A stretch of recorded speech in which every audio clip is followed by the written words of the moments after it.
Summer is here in Old City, and as usual, we are looking for stuff to do Yep, we're good. that we haven't done before. This will be the best one we've ever done, I'm telling you.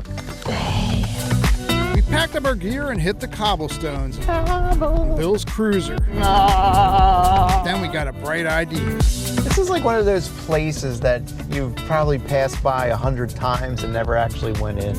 It's one of those, huh? Yeah. What history is beyond the regular attractions in Old City? Is there anything related to Memorial Day in good old Philadelphia? Old City. Bill suggested we head to Penn's Landing. We're here! Tripods. And after a half-mile hike Boy, we really didn't park that close to this thing. on the banks of the Delaware River. You gotta go over here, dude. We could have walked here and probably gotten faster. Station. We needed a shuttle to get to it. All right. Hi. How's it going? Hi, how are you? All right. Found our destination. Wow. This is Mike. He's going Hey, to be Mike. moving us around the ship. How you doing, man? Meet Mike Medea of Independence Seaport Museum. Nice to meet you. Guide for today's visit. It turns out Bill's idea was checking out this beauty. All 344 feet of her. Holy camouflage tan and white. The USS Olympia. Hi there. The thing about the ship is we see her every day on her drive to work. Not once did we ever think to actually stop and check out what we're missing. Here we go. Till now. Here we are. Mike explains how she was commissioned all the way back in February 1895. Served in the Spanish-American War, a little bit of World War I, too. And then she was decommissioned around 1922. Making the Olympia over 130 years old. She's the last floating steel warship in the world, and she's in a class of her own. She's the only one of her kind. No other ship was modeled after her, pretty much, so she's pretty unique. Early on in the tour, Mike pointed out something. There's a lot of hardware on this ship. You start seeing guns and machinery. It's a good reminder that no matter where you are in terms of rank or placement on the ships, you're still an active warship. Now, is it true that you actually sometimes fire those over at Camden? Particularly the battleship New Jersey. No.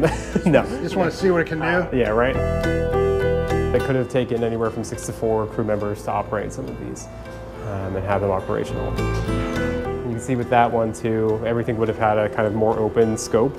So you have area or space to maneuver the gun around your firing zone. You really have this aimed at the... Quite jokingly, yes. It's kind of cool that you're pointed right at the 76ers facility. Especially this year. You know. One of the first things Shane and I noticed was this vessel can get pretty warm. In here, appropriately named, if you feel like strutting your stuff, is the catwalk above the engine room. This was near the engine outtake area, and the vents from the coal-fired engines was hot as an oven, literally. We have 3 triple expansion steam engines that would have propelled and powered the ship overall. You can imagine these be running and all the coal powering that. It would have just been hotter and more humid. It could be like 110, 114 that it could be while these are running. That's what I was gonna say, like I can't imagine in a 100-degree sunny summer day how hot this would be. This is already hot to me. Yeah, so it is like one of the best things that we do try to tell people is that the ships in their kind of like best way or worst way are not climate controlled. Bill gets cold easily, so this is perfect. See, there you go. I like it well, like a nice little warm temperature. When you prepare for your visit, bring that water, dress appropriately. The vessel has been a fixture in Philly since 1922 and transformed into a museum in 1957. Left, right, left. The other thing Bill and I noticed was a myriad of clever devices and equipment, some way ahead of its time. So many of the weird terms that we use in daily life come from naval history or maritime history. Like the scuttlebutt, very popular with the servicemen on the ship, It looks like something that would heat the room. one of the best ways to get cold water, mountain style.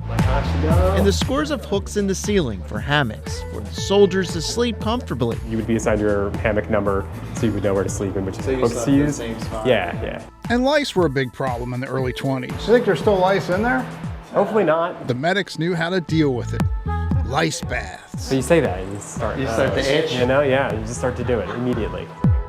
The mess hall was always busy. especially in the kitchen. Let's get some of that stew, man. Hardtack salt pork and corned beef were staple meals for the crew. On a hot day, there's nothing I'd rather have than stew. So many interesting things on the USS Olympia. It's hard to take it all in. There's more. I think I kind of timed myself up. From learning the ropes in the lower deck, For real? well done, to walking the main deck, this tour is top notch, and Mike really knows his history. And there are plenty of things to read and check out on board. And one of the most fascinating things about the iconic ship is on the main deck. Back in 1921, this ship transported the unknown soldier of World War I from France to the United States. The soldier lay in state at the Capitol before being buried at Arlington National Cemetery. We have a nice placard there and a memorial there. We'll do some ceremonies. Amazing history. The USS Olympia is a treasure, and it's right around the corner when you're in Philly.